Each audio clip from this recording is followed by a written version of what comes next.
আসসালামু আলাইকুম। বিদায় নিয়েছে ২০২৬ সালের ঐতিহাসিক হুবলি ইজতেমা। মাইকের আওয়াজ থেমে গেছে, ভিড় কমেছে, কিন্তু এই মাঠ রেখে যাচ্ছে এমন এক গল্প যা যুগ যুগ ধরে বাংলার মানুষ মনে রাখবে। আপনারা হয়তো ভাবছেন লক্ষ লক্ষ মানুষের এই জমায়েত কিভাবে সম্ভব হলো। এর পেছনে ছিল এক অদেখা ভ্রাতৃত্বের হাত। আজ আমাদের বুক ভরে কৃতজ্ঞতা জানাতে হয় এই এলাকার সুব্রত বাবু এবং তার মতো অসংখ্য হিন্দু দাদুদের প্রতি, যারা কোনো দ্বিধা ছাড়াই নিজেদের বিঘার পর বিঘা চাষের জমি ছেড়ে দিয়েছিলেন এই ইজতেমার জন্য।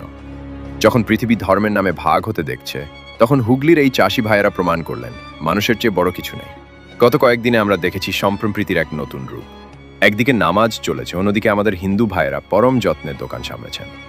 মুসলিম ভাইদের জন্য শীতের কম্বল এগিয়ে দিয়েছেন, টুপি তসবি গুছিয়ে দিয়েছেন। ক্রেতা বিক্রেতার এই হাসি মুখগুলোই বলে দিচ্ছে ভালোবাসা কোনো সীমানা মানে না।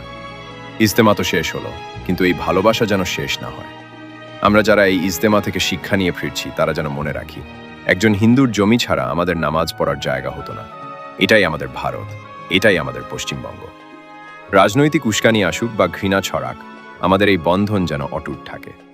বাংলার এই সম্প্রীতির গল্পটি সবার কাছে পৌঁছে দিন। ভিডিওটি শেয়ার করে জানান দিন আমরা ভাই ভাই। আল্লাহ আমাদের সবাইকে মিলেমিশে থাকার তৌফিক দিন। ধন্যবাদ।